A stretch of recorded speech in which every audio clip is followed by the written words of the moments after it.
Hi, everyone, and welcome to our live today. We are so excited to have this conversation with you all again, Black Excellence Part 2. I know it took us some time since May, but we still are talking about Black excellence and probably throughout the life course. So without any more hesitation, I'm going to actually pass it over to Helese, who is our facilitator, and then we will introduce ourselves and we'll get into our discussion. Okay, thank you so much, Dr. Maya. I just want to welcome everyone. And if you notice a lag, just be patient and I'll let time catch up and I'll be able to hear the end of your questions or statements. So what I want everyone to do is go around and introduce themselves. You know, we're probably having a lot of new viewers. I see that Dr. Maya's channel is almost at 1,000 subscribers now. So I think it's prudent that we all, yes, let's celebrate. Let's celebrate that.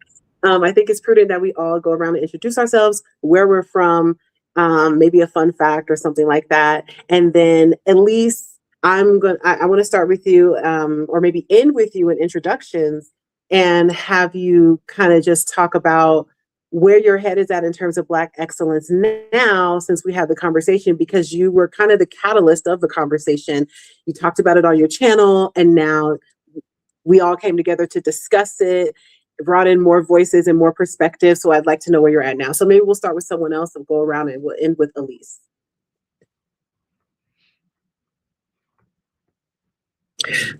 You know, let me just introduce myself.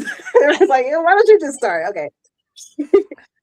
Listen, it's Friday, y'all. It's Friday. So it's fun. It's fun Friday. So I am Helese. My channel is at Love Stars World. I talk about life. I talk about love, relationships. I talk about ADHD. And the channel is a journey. So we have our group, Sisters of Influence, which we're all a part of, that helps each other and encourages each other to create content on our respective channels. Travel is something else that we talk about. I'll kick it off to, I guess, Dr. Crystal, and she can talk about her channel, introduce herself, where she's from. I'm currently in Mexico City right now, and so we'll take it from there. Thank you so much, Helese, and thank you all so much for allowing me to be part of this panel again.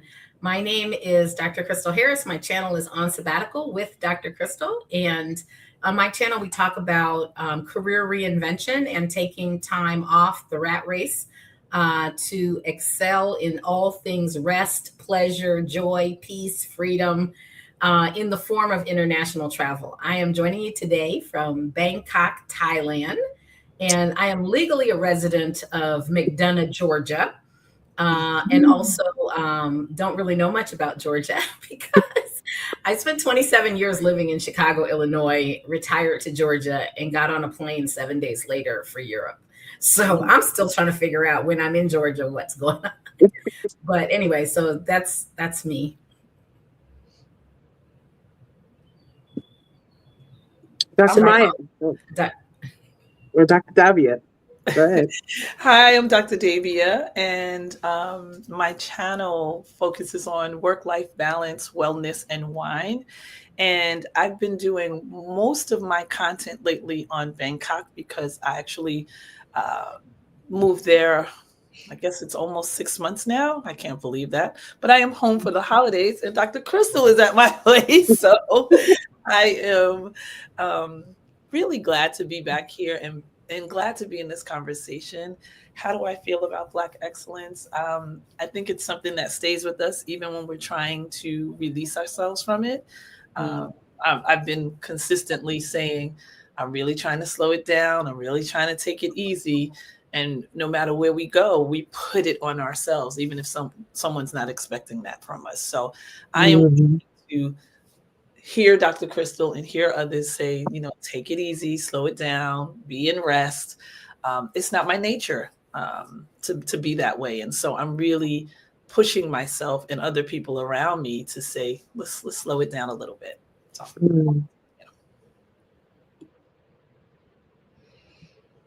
I can go next. Hi, everyone. My name is Vonnie. My channel is called Hey Von. And on my channel, I just talk about the things that I'm doing to really cultivate a good life, which for me, a good life is a life of joy, a life of ease, very much mirroring what Dr. Crystal and Dr. Davia said. And just documenting my journey on, living the life that I want to live and hoping that it inspires other people to kind of re-examine their lives and live the way that they really want to live as well. In terms of back excellence, Dr. Davia, oh my God, you said it perfectly. I loved your answer. Also, Black excellence, which we'll talk about, obviously, the topic of the channel, topic of today's talk. Black excellence to me is something that we have used as a defense mechanism to escape the reality of being Black in America, whether you are from the diaspora or not. And yeah, I'm really looking forward to hearing what my fellow panelists have to say about it.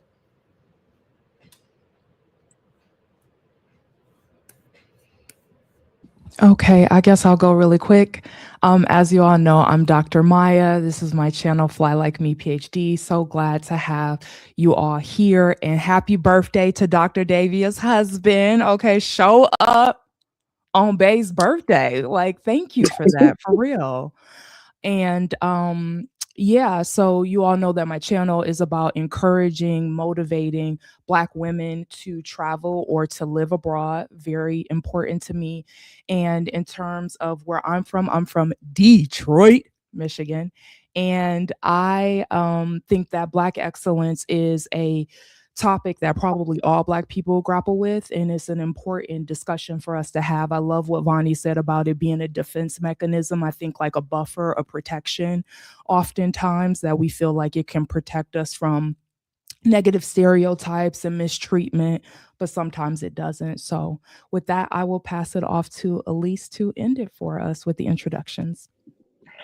Hello, I'm Elyse. I go by Elyse Vine on YouTube, and my channel actually has had a slight shift since we last spoke. But I currently create fun dance workouts with Black women in mind, like at the forefront of my mind. So my music is going to be soulful. It's gonna span a lot of different genres. But really putting like the soul first and just having fun with that. But I also have a healing lens on my channel as well, which is colored by my experience specifically with recovering from parental narcissistic abuse. So that's where a lot of my healing work has been inspired by. And so, yeah, that's what my channel is. And where am I with Black excellence right now? I think I started to really go this way, especially after our last conversation, but I'm really to hell with it right now. That's really how I feel, because why? I'm like, I mean, I get it, right? So I understand, especially with our last conversation we had, some of the roots of it, but we have choice now and, more choice. And so I'm really just like, forget it. Like, I have to live my life for me, and everybody's journey is different. And so I honor those that didn't necessarily have as much choice as we have now, but I have completely tried to unsubscribe from it. But that does not mean that I don't bump into it a lot of times, because it's just ingrained. So that's where I am right now. Yeah. So I wanted to kind of, again, for the people who didn't see the first conversation, I wanted to create some context around, why does it seem like we're against Black excellence? Because, when you look at the words Black excellence, I mean, who could argue with just the concept at face value?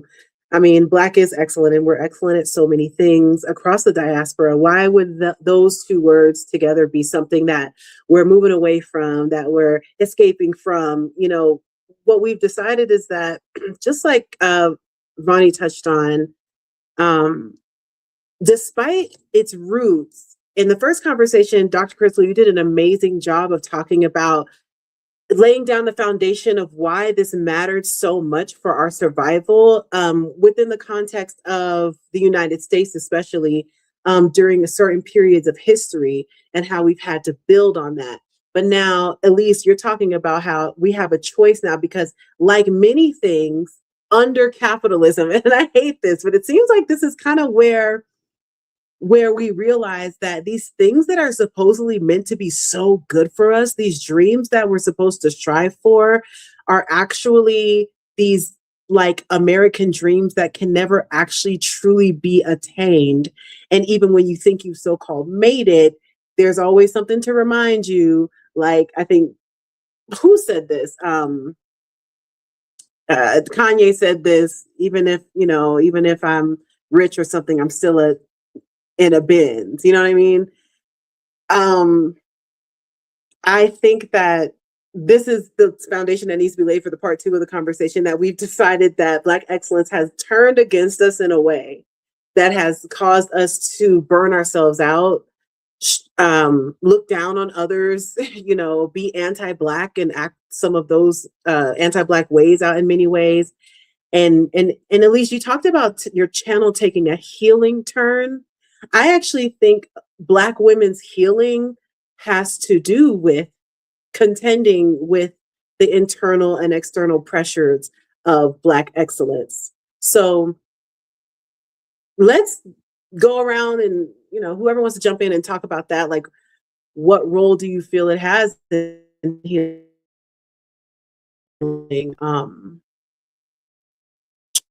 However you opt into it, what role has that taken in your healing process or journey?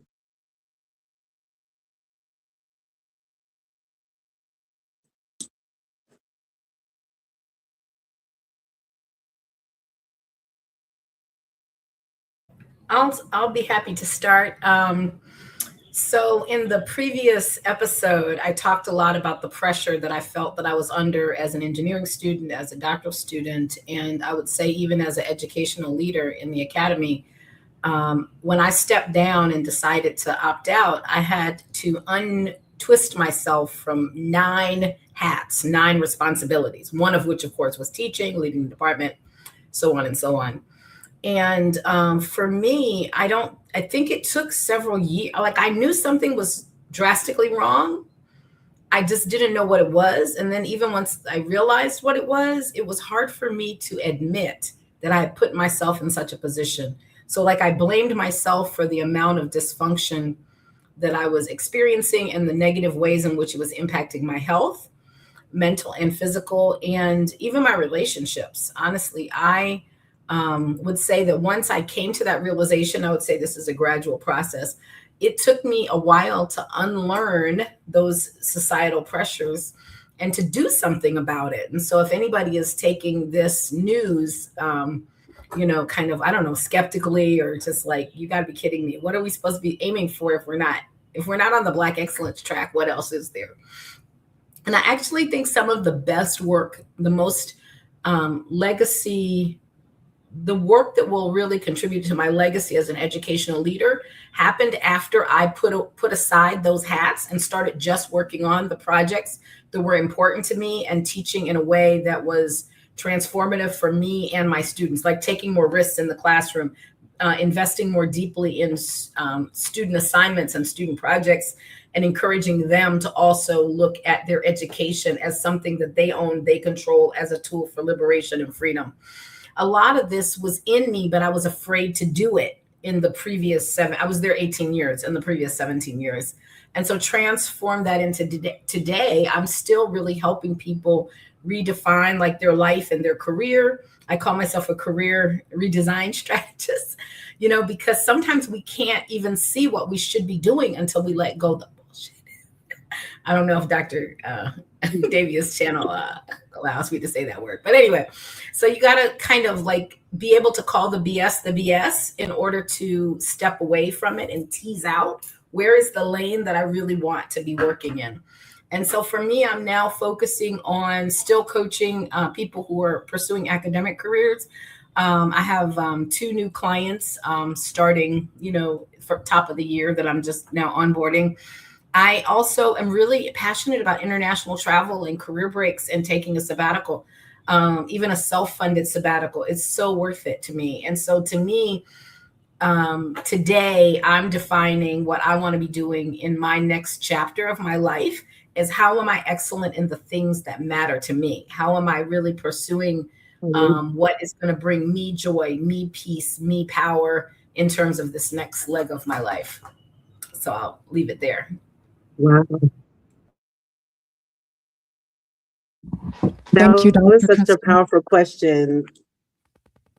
Yeah, I agree. Thank you, Dr. Crystal, for that. Like, I love the fact that you are at a place where you're able to reach back and help people now more than you were, like you said, at the beginning of your career. And Helese, I was just going to say really quickly that your comment about anti-Blackness and looking down on others, I feel like was really like a prominent experience that I had in like PhD program. Is that I just remember we were like striving for excellence. We were striving to get our doctorates. And I remember looking down on people specifically that were not necessarily doing that. And something about feeling some type of scarcity, like if you are achieving, and that means that everybody else Black cannot also achieve. And so even within the program, I felt like we were against each other in some ways rather than having solidarity. And so then within the program, it became like a hierarchy of like, oh, I'm better than this other Black person that's in the program, or I'm going to get the opportunity over them, or I hope that the professor chooses me to work on that project rather than the other Black person, rather than us having like unity. And so I think that sometimes with Black excellence, it can cause us to be divisive. And then definitely what you said of looking down on other people too.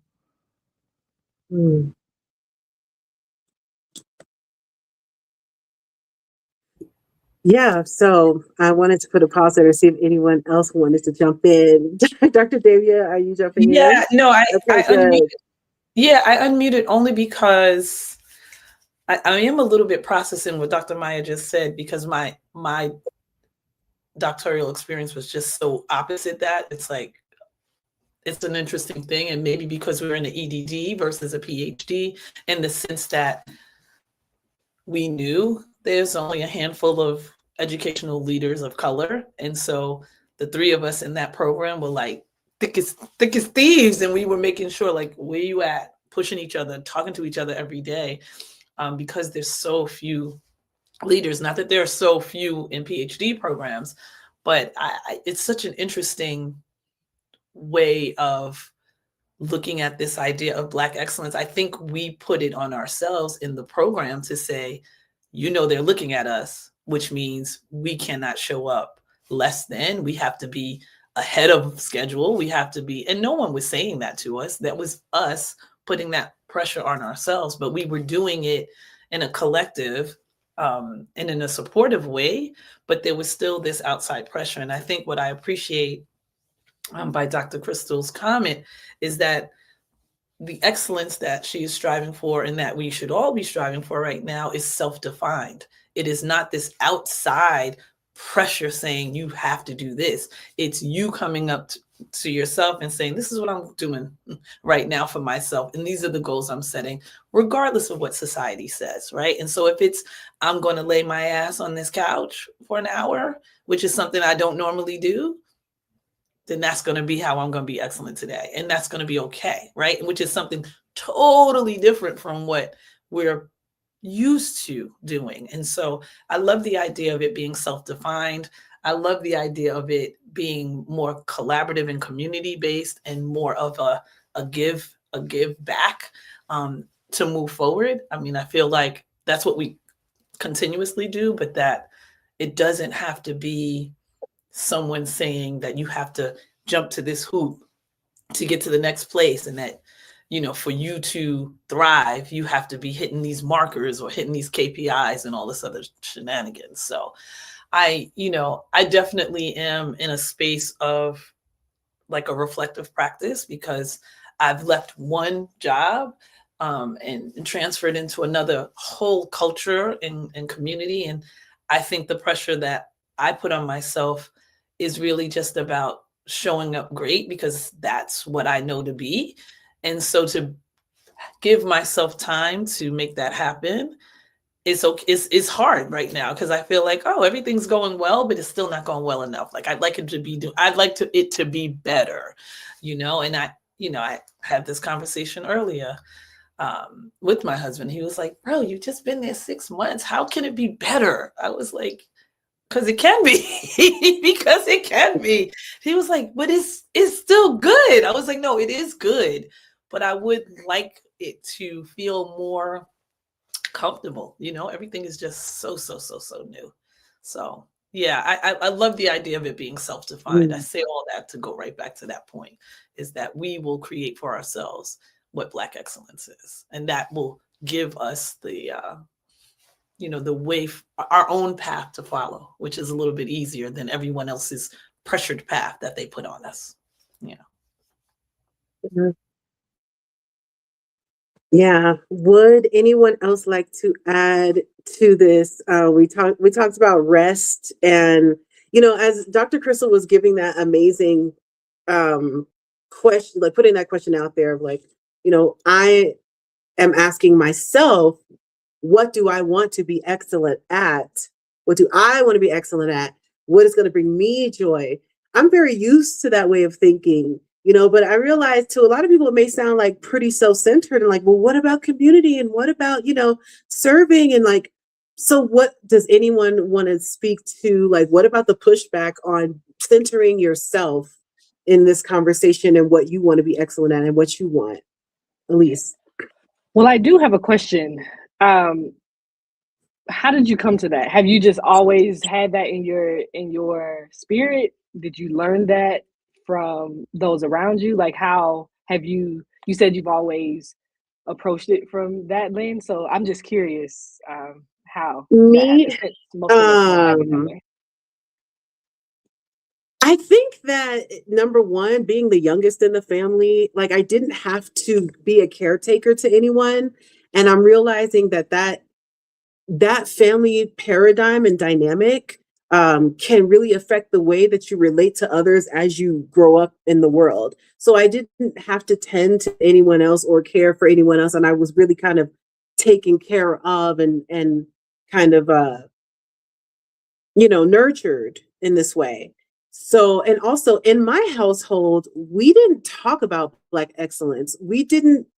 I didn't have that push from my parents to be this amazing person in education. They kind of said, hey, I think after my sister, they were just kind of like, hey, y'all got it. Cause my sister was really, my older sister, she's 5 years older than me. She kind of picked up a lot of the slack of where my parents, would have been involved in my education and things like that. I think they assumed because I was outgoing and extroverted and well-spoken and articulate that I was kind of just doing great. And not necessarily doing so great in school, really, but I think I could talk the talk. I think people may be surprised to know that my parents weren't like striving me to be this, person. I didn't have a really structured like environment growing up, except the church. Like we were in church, that's it. But other than that, there wasn't like, hey, you better be a doctor or a lawyer.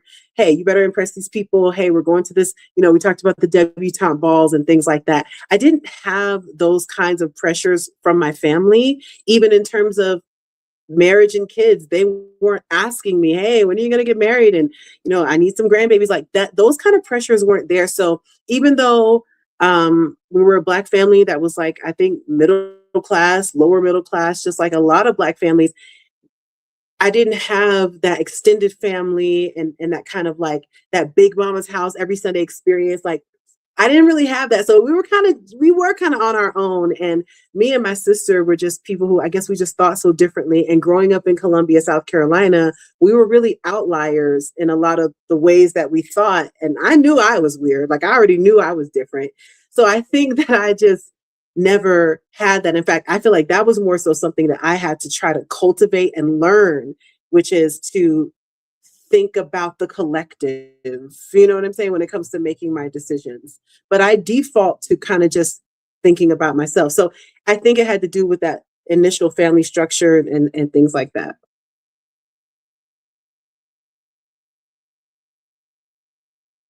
And Helise, can you repeat your question again, please? The question was, what do you have to say to the pushback against, people, like if you say that Black excellence is about me as a Black person deciding what I want to be excellent at and centering what gives me joy, centering myself, my needs, my wants, how do you push back against, how do you respond to the pushback that, oh, that's kind of selfish, right? Because, you're a woman, and what about community, and what about sisterhood, and what about like serving others, and things like that? Okay, that's an excellent question. I feel like as Black women, we are taught to be martyrs. We are taught to be self-sacrificing. We are taught to put our needs below everyone else's, right? And so anytime you want to do something that's even a tad bit above putting someone else's needs above yours, it's considered selfish and self-serving, right? And so I think part of it is this mental shift of accepting that it's okay to be selfish. And I put selfish in quotations because I don't feel like that's being selfish. I feel a part of taking care of yourself, self-care, is centering your needs and wants, not at the expense of everyone else's, but considering your needs just as important as everyone else's, right? And I think a lot of the Black excellence conversation, especially when we think about historically, right, is always Black women, right, behind men, Black men in particular, right? While they got to be excellent, we were in the back cooking, cleaning, taking care of the kids, doing all those things, right?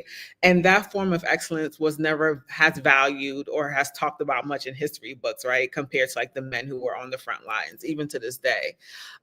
So I do think that in terms of like, if people call it selfish, I think from the way we've been socialized, that's a very common thing to say, right?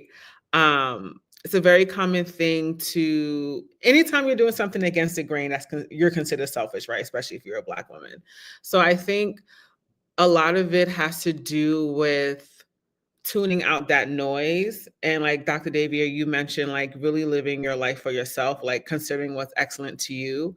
And I don't think that comes easily to a lot of people because we are not taught that, right? Like something or someone has to like put it in your brain, right? That like there is a different way to live and that there's a different way to be excellent for you to even like start to germinate that seed. But a lot of us, we haven't gotten there yet, right? And so I want to have empathy for that. Cause I feel like all of us, we're all kind of on the same wave, right? Of, denouncing Black excellence in our own separate ways. But to answer the question more succinctly, no, I don't think it's selfish. I do see why other people consider it selfish because that's the way we've been socialized as a culture. And I do think that if we are going to have a more like expanded paradigm of what excellence is, we have to get out of that mindset of just because you consider yourself important or just as important does not mean that you're selfish. Yes, it's insane that even has to be questioned. And I like that you said, especially as Black women, because really, I mean, I'm sure that we can all have stories, but it's the idea that for the same thing that someone who is not a Black woman, like a woman of another race or ethnicity, can do something, but it's just like this innate feeling when you see a Black woman do it. It's like this criticism. You know what I mean?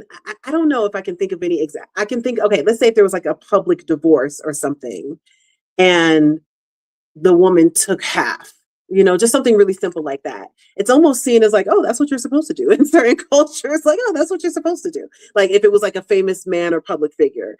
But don't let the couple be Black and it be like a Black couple, or don't let it be like a Black wife and she does that. It's like she's doing what she's supposed to do. She's doing what the law allows, but the public would definitely not give her the same type of grace. So I see what you're saying, and I think that oh, go ahead. In our creating our new definition of Black excellence, or just thwarting whatever those harmful ideas that were set upon us without a choice, in thwarting those, it is important to look at it is important to remember more so than looking at how other people are going to criticize us. It's important to remember that we have just as much of a right to center ourselves and our own needs, because who's to say that us centering ourselves in our own needs doesn't also include the people we love and care about as well. It doesn't necessarily exclude them or harm them. We innately are keeping everybody in mind, but we just want to pour from a full overflowing cup. You know what I mean? So while I turn on my light, someone was responding. Yeah, I was gonna say, I think about that woman from Eat, Pray, Love who literally like left her husband, went to go to Italy, like, and no one said anything, right? They were like, "Oh my God, you're so brave," and all of these things. But like, if someone Black were to do that, it'll be a completely different story, right? Because we have been taught and socialized that like can't be on our Eat, Pray, Love stuff. You know what I mean? So yeah, I do love what you said, Helese, that just because we center ourselves does not mean that we decenter other people. We're just making ourselves just as important as everyone else in our lives, because we are important. And I want to add something here. It reminded me as you were talking about this idea of Black women as the mule of society, Black women in America in particular, the mule of society. And that quote from, I think it's Zora Neale Hurston. I'm not going to remember the book, but anyway, idea that even as whatever the alternative or the companion to internalized racism is. So internalized impression for us is that we have bought into this notion that we must be burdened. We must, that we don't have the agency to lift the burden. We don't have the agency to challenge this idea that we must be tired. We must be overwhelmed. We must be the first one there in the lab. I mean, for 6 or 7 years straight, I took a 5 a.m. train so that I would be at work at 7 a.m. so that I could be the first one in the department there. I don't know what that was about, but I think there were so many like subtle ways that we behaviorally sign up to agree that we should be the mule of the department, of the family, of the neighborhood, of the PTA, fill in the blank. So I think what we have to do is really reject, and I think it also ties into anti-Blackness.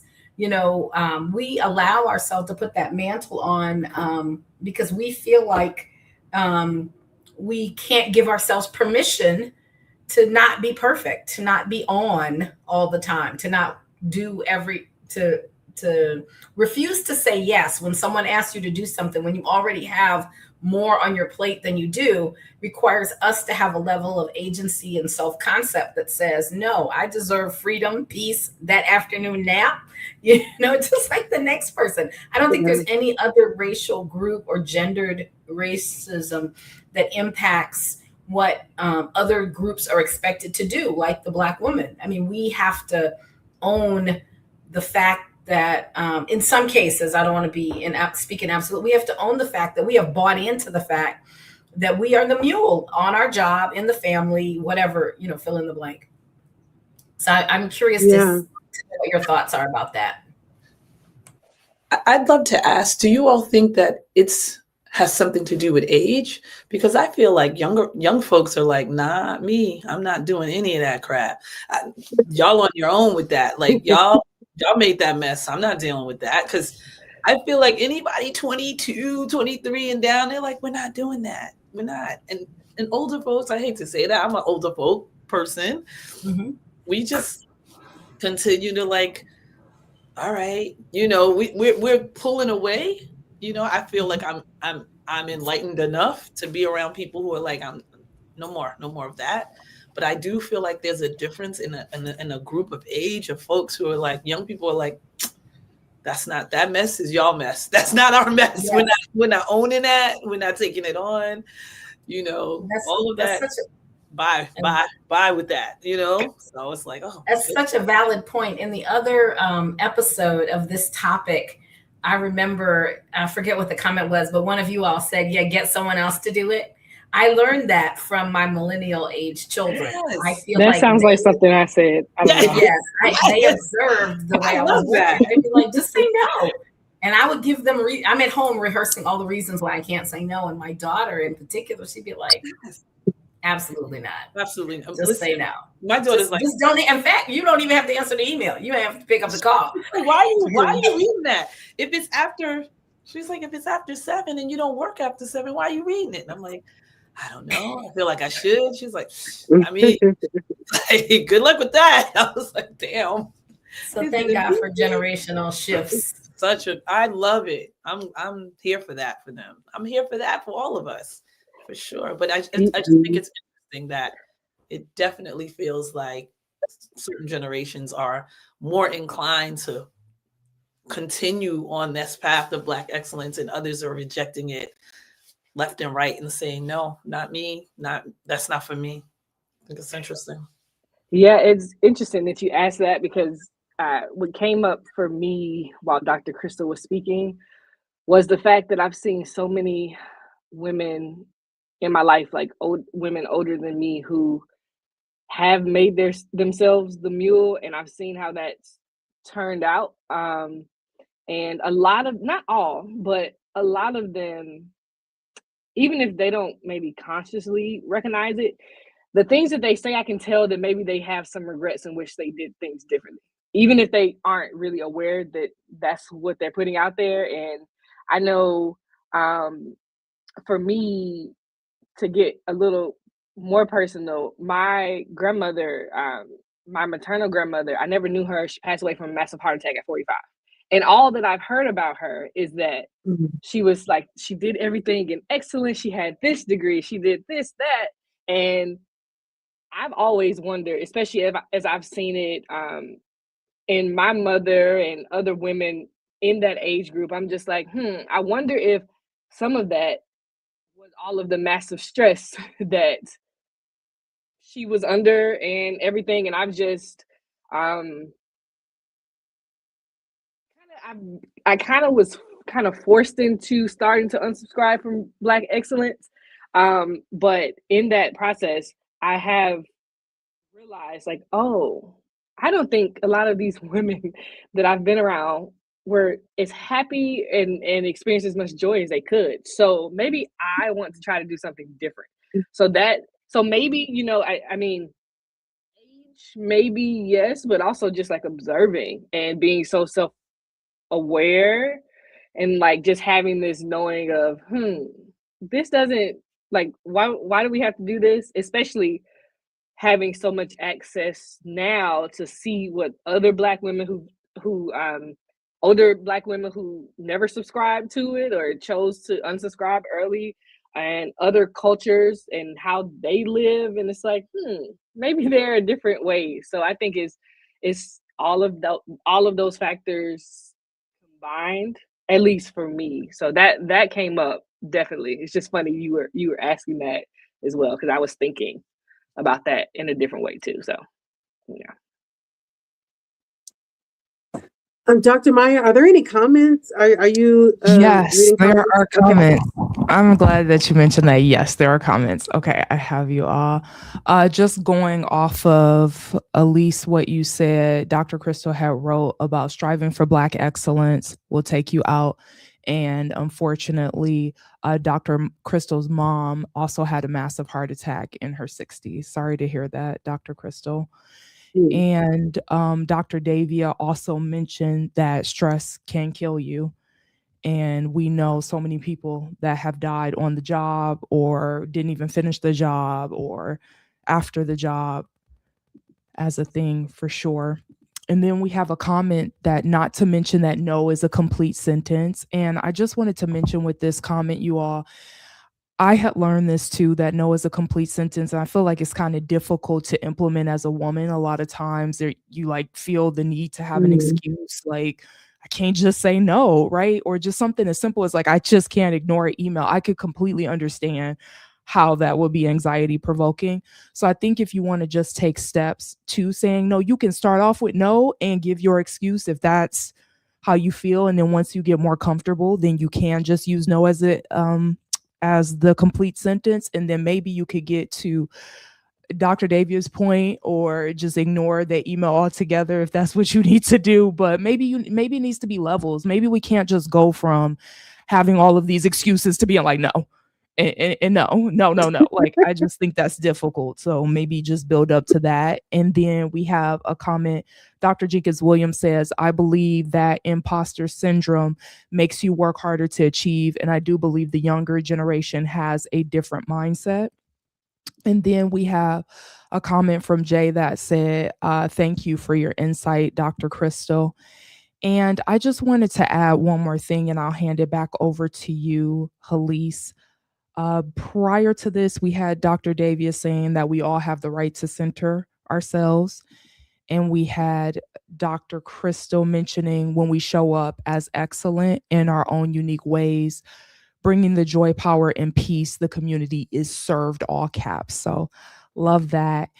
And I just wanted to mention the piece about age because I want to say that maybe I'm like in the middle, right? I'm not where y'all are, obviously, Dr. Davia, what you mentioned, but I'm also not under 20, okay? Not under 20 or 23, whatever you mentioned. I don't know. Not that.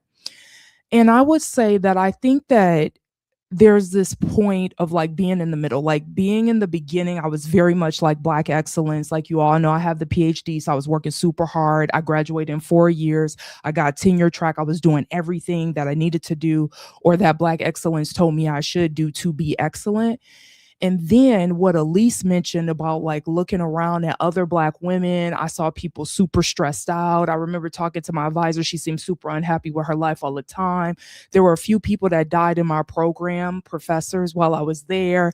And I was just like, I actually don't think that this is the move. And that's how I end up leaving tenure track and trying to find out my own thing and starting the YouTube channel. So I will say, I don't necessarily, maybe y'all not including us in the younger generation, like mid 30s. I don't know.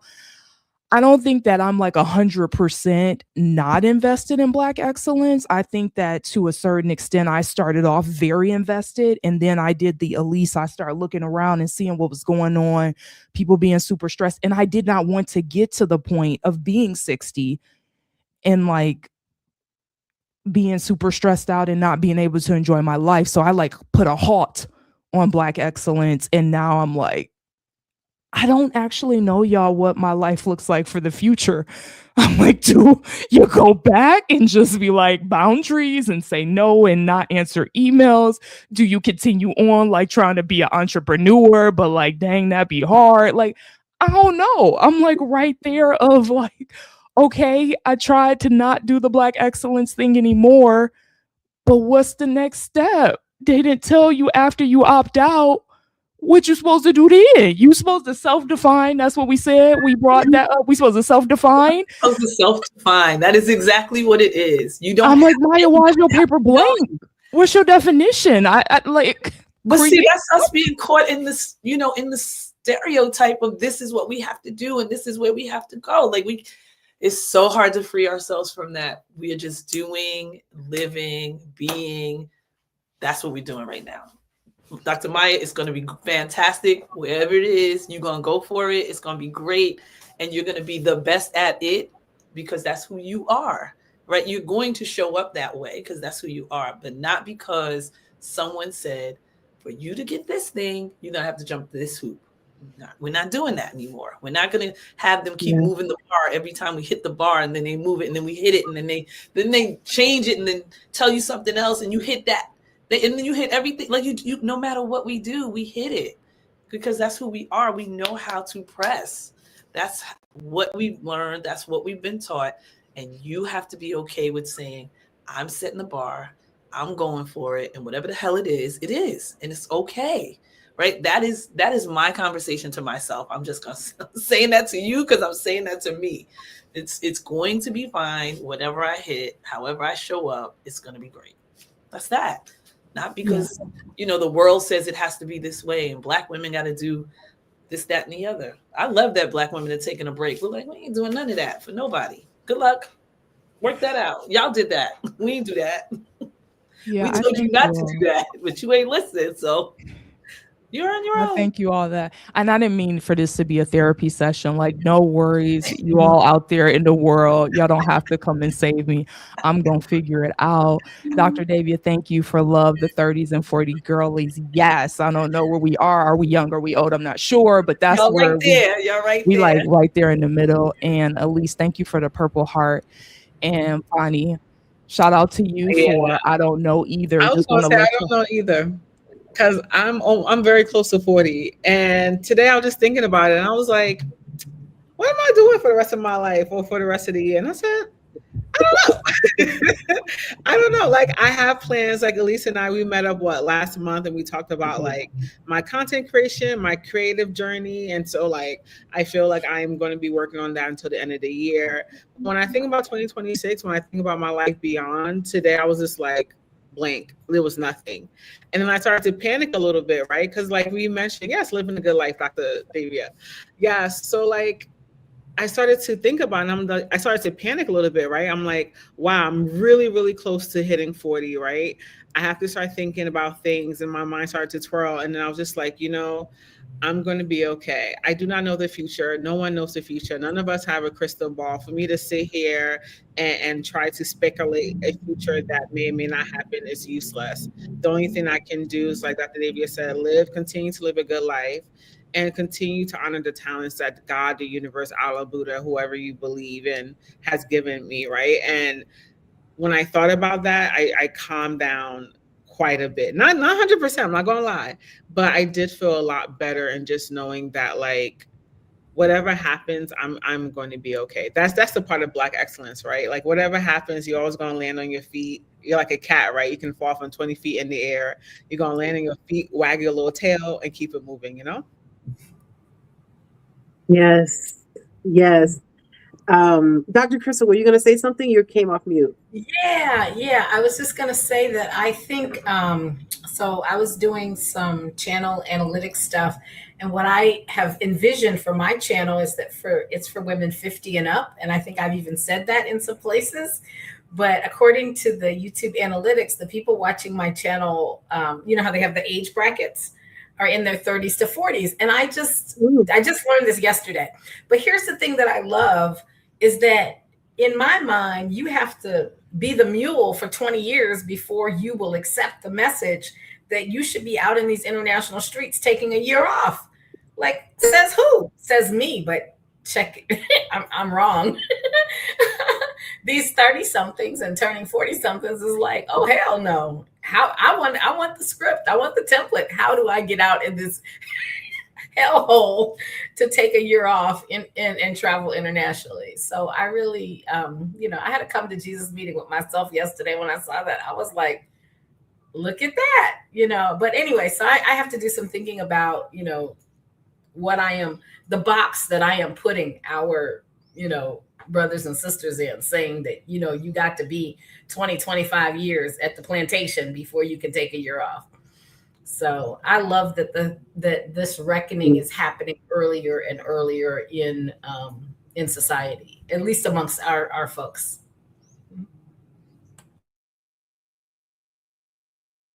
Absolutely. Yeah, I love the turn that this conversation has taken, because it seems like, it's on an upward trajectory of people feeling a lot better about themselves, their lives, and where they're going. Um, and since we are at the end of the year, so I'm 40, right? My birthday is the day after Christmas, December 26th. I'll be 41. And, when y'all are like, I don't know what I'm doing. And I'm like, if it wasn't for this buffer, I'm just sitting here being quiet, smiling, right? Like making sure that I get in where I fit in. But in my head, I'm like, welcome to my world. I've never known what I was doing. Are you kidding me? Like, I mean, I've strived for things, you know what I mean? I tried to go into education and these different things. I went into sales and I did that and all of that. But it's like, I think a lot of it is, so my striving for Black excellence, it didn't have those words for me, but it was the entrepreneurial boom, the hustle culture, you can sleep when you die type thing, like getting kind of caught up in that you have to have a side hustle. Because like the more I look at it, the more I realize it doesn't matter what it is. It seems all at first, but it ends up being nothing but a scam. They literally just want you to keep working and work all the time. It don't matter how you slice it. They are trying to get you to work all the time, to still worship work and worship currency versus just understanding that, like you mentioned, Dr. Crystal, when we center ourselves, the community is served. Like valuing these other things that are not money, and valuing these other things that money can buy. Like money can buy some herbs, right? But money doesn't necessarily teach you the ancestral wisdom of like how to use them and how to heal yourself and others, or money can't necessarily buy a good friendship and a strong sisterhood. Money doesn't always facilitate the exchange of information as resources when you get to that new country and you need to link up with other people and figure out where is this service or good that's like good for me and my skin tone and my hair texture, or what is something that's going to be comparable to me that I can get here in this new country. Like money doesn't do that. It's literally the goodwill of the people. And I've seen it in Black communities here. And to me, that's a definition of Black excellence. The way that these chats and these different groups can come together and like, oh, where should I send my kids to school? I'm moving to Mexico with my kids. Where should I send my kids to school? Y'all, where is a good barber? You know what I mean? I mean, I cut my own hair, but I'm just saying, like, if I had to, like, I want to make sure that somebody knows how to cut, you know what I'm saying, some Afro kinky texture hair if necessary. Like, where can I go get a facial to where I know they're not going to, like, you know, have they worked with my skin tone before? I mean, Black excellence is us using these internets as the Underground Railroad of like pertinent, vital information so that we can thrive in these other places and see how it is to live outside of the paradigm of the United States or wherever you came from, the UK or whatever it may be. So I wanted to put that out there. You guys are absolutely going to be fine. I agree with Dr. Davia. How you, like, when she was talking to Dr. Maya, how you do one thing is kind of how you do everything. Like, if you can climb through the ranks of academia with all the pressures that were on you and with all of the ways that they tried to oppress you, and you still rose to the top and you have a good sense of self, you're going to, I see that you bring that to your channel. You know what I mean? You bring that level of care and I love your personality and the way you come off in your channel, because I think it's really entertaining and I think it's very unique and authentic to you. Y'all all will be fine. Trust me, you don't really have to have a plan, because if you did, I would have been gone a long time ago. You just plan for the next 6 months to a year. That's it. Do you try to think too long after that? I don't know. Helese, it's the Underground Railroad for me. I was unprepared and I love everything about that. Okay, so comments, Dr. Davia, they just want to keep you working. That's a real statement to ponder, definitely. We got Elyse. I think when the community is served, the community awakens and they don't want that. Absolutely not. Dr. Crystal, money will slip right through your hands if you don't know how to value it. See certain celebrities if you have questions. Vonnie, yup, community is currency. And we also have the Prophet Mother is here. So glad to see you. Welcome to our conversation. And Dr. Crystal, the plan for me is to be present in the moment. So yes, I love what you all said.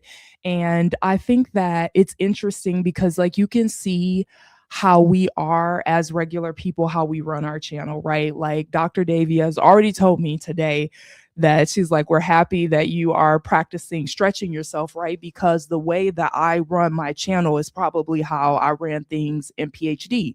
Or I could see like with Dr. Crystal, when I will ask her for something, it's like on it, immediately done. I'm like, I could see how you got a doctorate. They was like, do these revisions. And you was like, done, next. You know, so I think that the way that we show up probably on our channel is a way that we are in real life. So back to what you said, Helese, like that is going to be who we are no matter what we do, no matter what type of work we do. It is like who we show up, because that's essential to who we are as human beings. And so I guess the takeaway for me, or the 30 to the 40 girlies, is that we don't necessarily have to have a plan. Maybe it is okay to just take a rest, and maybe it is okay just not to know what we're going to do next. The thing that I think is really different from the time of like our parents was that there was a big emphasis on them working the same job forever. That pension, that retirement, like that was what it was, but that is not what it is today. Some of these people are not even getting these pensions or retirements or social security. So like we have to like shift the way that we're thinking about work and the things that we do. I know some people that just like opt in, opt out. They play this game back and forth. They're like, once the money starts looking funny, I'm gonna opt back in. And then once I have enough, I'm gonna opt back out. So maybe that's something too that we can talk about or explore, is the ways that we have to shift our mindset, because the working culture has shifted. The political economy has shifted. The money has shifted. The way that they're treating people in work has shifted. And we have not mentioned the like 300,000 Black women that have lost their jobs in this year alone. And I just want to let y'all know that I was one of them. We could talk about that off the channel, but like that's a very real thing. So we just can't continue to keep the same mindset if the situation has changed. It's going to set us up for failure every time. Yeah. Yeah, I just want to Yeah. say perhaps another thing in this same content bucket is the current next great Black migration, because those 300,000 women, was it Black women? I thought it was Black women. 300,000 Black women who lost jobs in the first year of this administration. Yes. They will be starting businesses, and they're going to be okay, because what we know how to do is turn a dime into a dollar. That's in our ancestral DNA. In addition to that, I think we have to think globally. There's so many ways that we can build infrastructure outside of the traditional US job, because there is no pension anymore. I had the misfortune of having to replace, half of the department, including my own role, before I left. And none of those people, they were all women, they have this new pension in Illinois, higher ed. It's called the Freedom Plan, but it's really the freedom to die broke. You invest your money where you want, how you want. They're calling that like the Freedom Plan from a pension. So they will give you a vehicle, like different places, businesses that will take your money, but they're not matching it. So the reason that I was able to retire at 18 years is because from the day I started, I gave the maximum and they had to match the maximum, the maximum they could take out of your check. I gave up until that point. And so if you look at what that money did in the first 10 years or so that I was working, by the time I hit the 18th year, that money was working for their money, and my money was working. So I don't know if all pensions work like that. I don't know anything about financial education. Well, I know about some things, but I don't know anything about pensions. No, but when I do, it doesn't I seem like it. You sound like you had a good pension. Yeah, I wouldn't be here getting this check now. And every time I wanted to quit and leave, I just was like, oh, I could do one more year. I could do one more year. And that's how I made it to 18. But I'm grateful that the game per se that wasn't designed to benefit me did benefit me. But there's always a new game, right? There's always a game. And our sisters who are, facing reinvention, forced or voluntary, they're going to figure it out. They're going to find the rules to the new game. And we have to believe that. Yeah. So that's what I wanted to add to that. Yeah, I just want to add. That's exactly, I agree.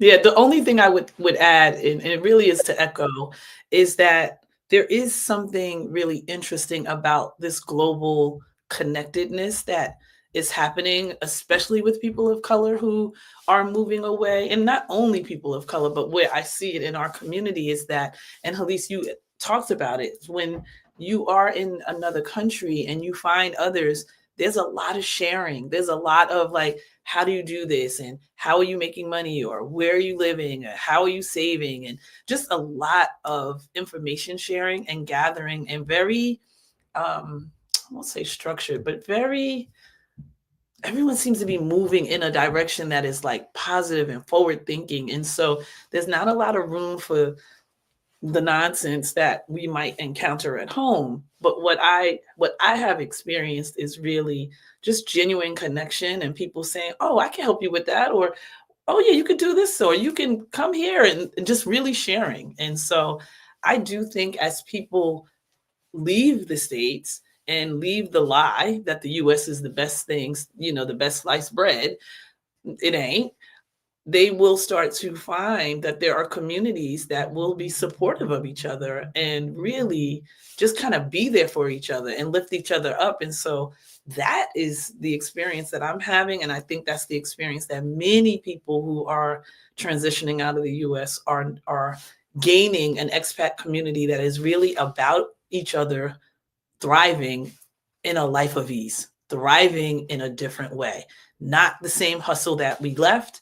They don't want no parts of that. And so I think that is, really something to, not that everybody has to leave, but that's a way to like get some sanctity, I will just say, and just get your mind right for a little bit. I mean, what else can I say? I definitely wanted to end. I wanted to make sure that when we end, it's on a positive note. Go ahead, Dr. Crystal. Yeah, I just saw in the chat what was shared about moving out, making the decision to leave a PhD program, particularly one that is toxic. By all intents and purposes, I should have definitely had the vision to leave mine. But what I want to say is that I think even PhD programs of the future are going to change. I think they're going to be different because 80% of people are starting them and leaving them. And because of the way the federal loan program is and the funding is in higher education, we're gonna have to treat people better. We're gonna have to act like we care and we want them to finish it. I'm saying collective we, like I still have a job there. I don't. But higher education is gonna have a come to Jesus meeting because people are not gonna invest their own money. The student loan program really propped up a lot of programs that were really unhealthy. And now people are going to be able to make different decisions. But I do want to just put out there that a lot of Black people have been pushed toward higher education, but a lot of people don't know that 80% of the people who start PhDs don't finish them. It's actually normal not to finish and to decide to do something else. That doesn't mean it's not a valuable transformation and that what you learn and how you shift and how you pivot doesn't also, set you up for some good things, but it's definitely sometimes the smartest thing to do to walk away. Just like you would from a bad relationship. Nobody would say anything bad about someone who left an unhealthy, romantic relationship or family relationship. Thank you for that, Dr. Crystal. I just want to jump in really quick as a person who can speak to this too. Yes, I have heard so many people that have left PhD programs, and I had mentioned in the comments, I said that I felt like it was a self-protection because, as you mentioned very long ago, Dr. Davia, about the difference between our programs, which they were different, right? Like, I think for a PhD, there is a specific way that they are treating us and like preparing us, and specifically for tenure track, and there are not like enough positions available throughout the country for everyone to get a position. And I think that's how we end up being like pit against each other and like creating that kind of environment where those folks that got like practical degrees could go into, for example, like being executive directors or having other opportunities in that way. And the whole tenure track is just like a cutthroat process in general. And so I was thinking that, some of us really had to go through a lot of healing, and myself, like 5 years out, still trying to heal from some of the traumas that I had to deal with in the program. And I think similar to what Dr. Crystal said, sometimes walking away was way better than what a lot of us endured. Some of it was so bad that people were just like, I'm just done. I at least got the doctorate, but I'm not going to continue and work in this in any way. I know some people that are like, I don't even tell people that I have a doctorate. And so I just want you all to know, for the people that left programs, that you don't necessarily have to feel shame behind that, because in some ways, you did not have to go through the things that we went through or have some of the regrets that we went through. And maybe your life was actually more peaceful and you were able to enjoy it in a way that some of us that did finish the program were not able to.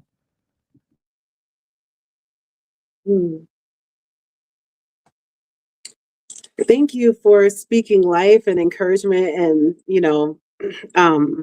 grace and compassion into people who went through things like that, because I think it can apply to people who also quit MBA programs like I did, and people who quit corporate jobs and left, like some of the people in the community who are a part of the Great Black Migration, and people who just even left that mindset, so it can get more and more broad in general to bring us all in to say, I'm really grateful for all 5 of you.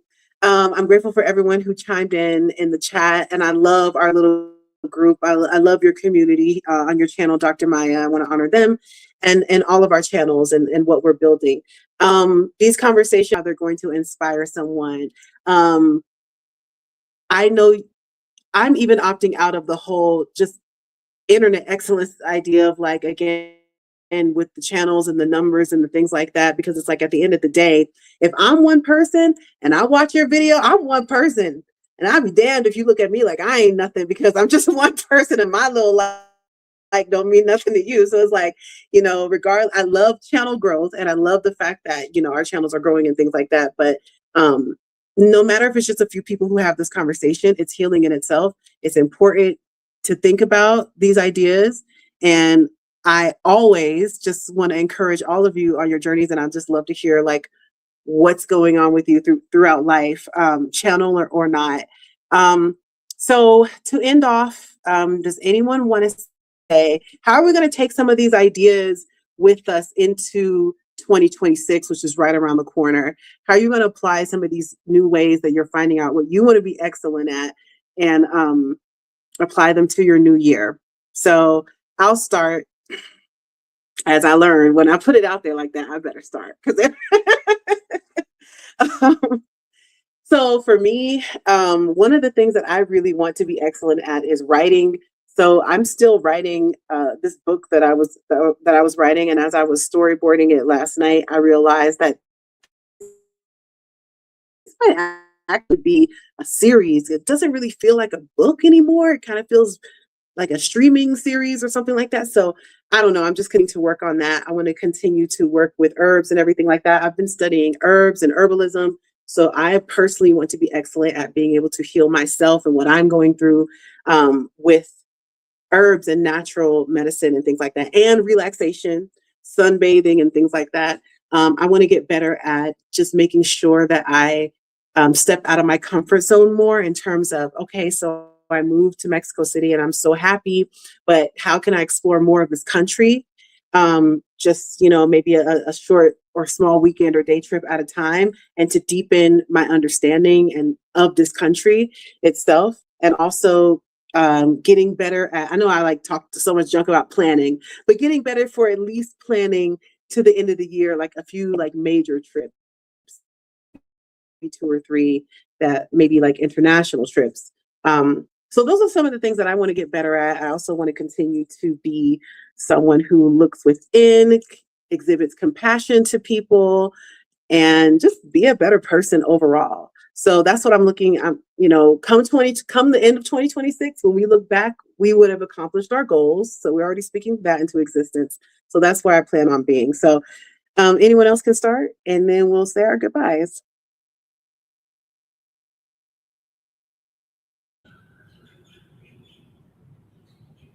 I can go next. So I have spent a couple of days this week doing planning for 2026, and I have my theme for the year. I'm really excited about it. It is Nourish, Finding Freedom and Fulfillment. So that's how I'm defining nourish for myself, nourishing myself, as well as the people in my various communities.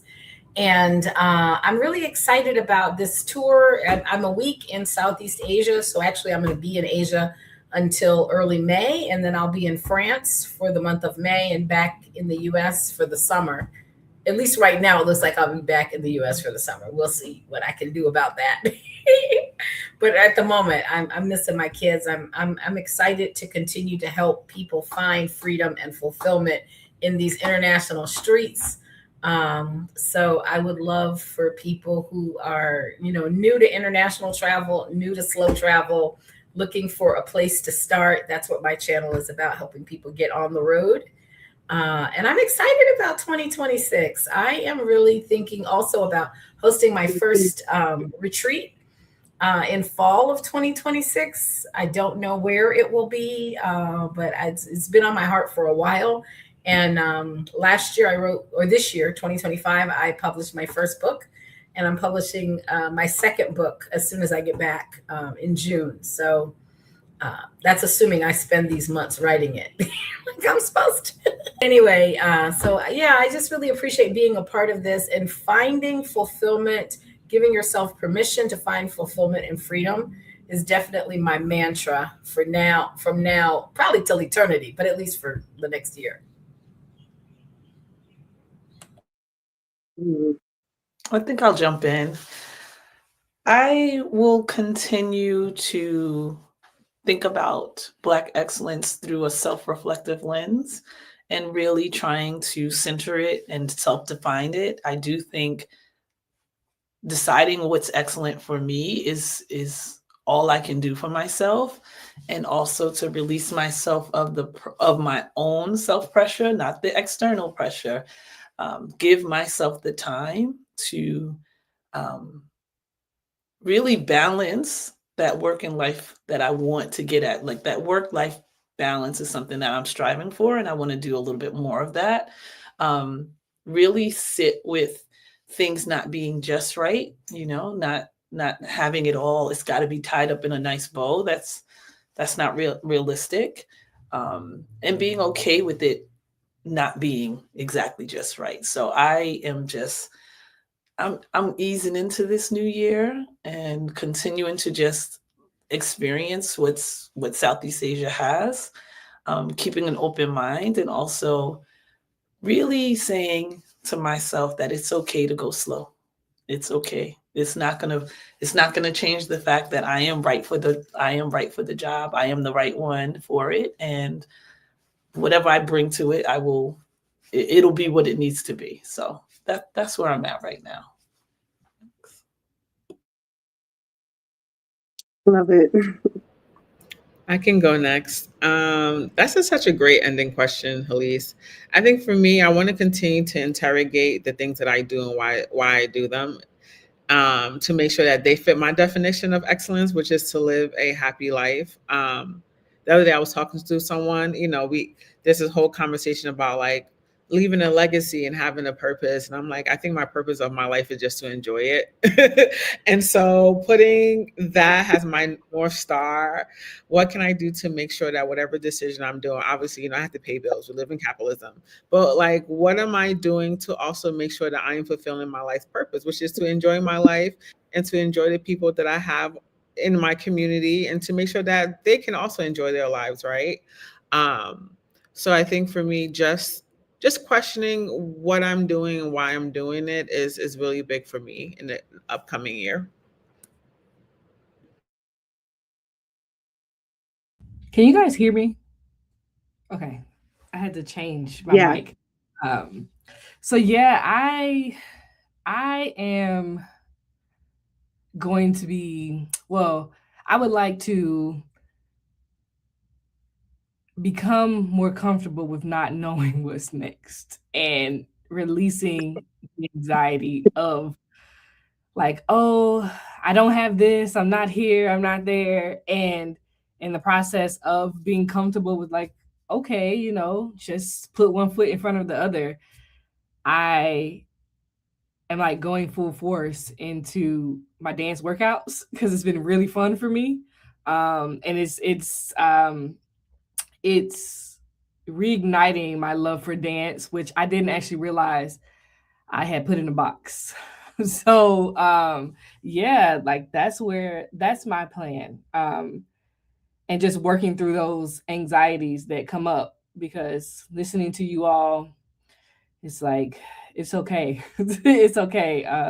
Do any of us really know what it is that we're supposed to do? Whatever, So just being okay with that. So that's what I'm claiming for 2026. Yeah.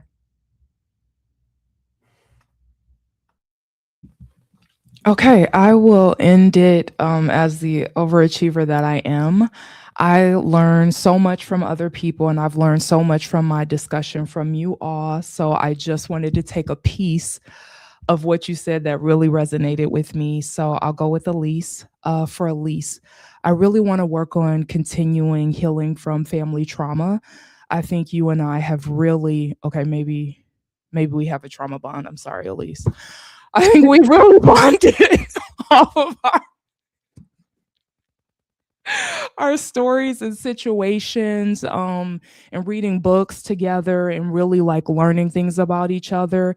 And for me, like understanding the trauma that you have and really working through that it really just shows you who you are, you know, like some of the things we didn't even notice that we did them as a result of trauma, like a trauma response. And so Elise, you've really taught me that, and I've learned a lot from you regarding trauma. So I want to continue to do that in 2026. Vonnie, I want to be selfish in quotes.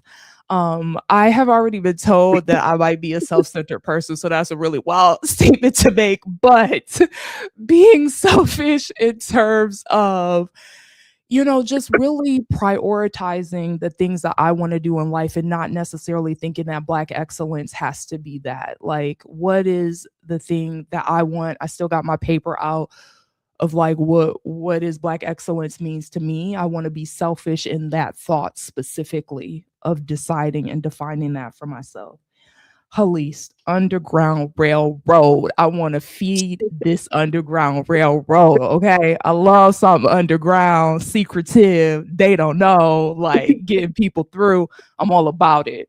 So I just want to continue with my Underground Railroad, even though this is a public platform, but giving all of the information that I can to help other people. Dr. Davia, stretch myself. You already told us before we even started. And I think that this is a really good point. Like there is this rigidity that sometimes that I have, like only knowing myself as one version, but stretching myself and allowing myself, pushing myself to be different and trying different things and seeing how things can work out, even if they don't go exactly the way that you plan. So I'm a hope for you, for myself too, that 2026 looks much better because 2025 did me wrong, Dr. Davy. I just got to let you know. It did me wrong. I was like, dang, when is this year over? And Vonnie said this too. We were like, when are we done with 2025? Vonnie and I have been through some things. So we just want a nice 2026. That's all we want. Dr. Crystal, I gotta be out in these international streets. As you sit in the international street, literally in Thailand, I want to be out in these international streets. Okay, y'all, stay meeting up. Okay, we a crew. Stay meeting up. Stay taking pictures. Stay seeing this person. Stay seeing that person. Flying over here. Flying over there. I want to be out in these international streets too, y'all. So conclusively, 2026 no longer on U.S. soil, if that is to be what can happen for me.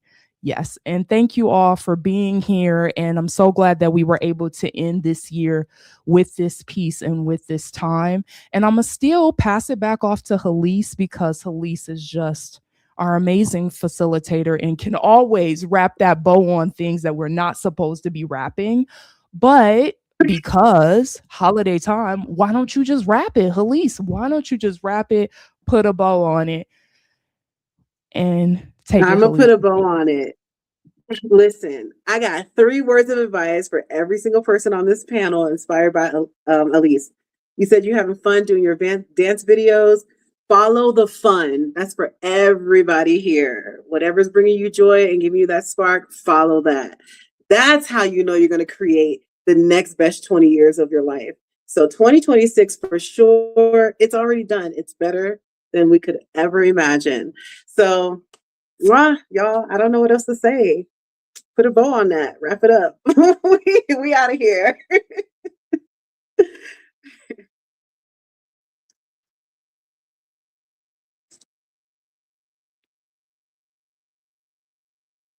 Bye.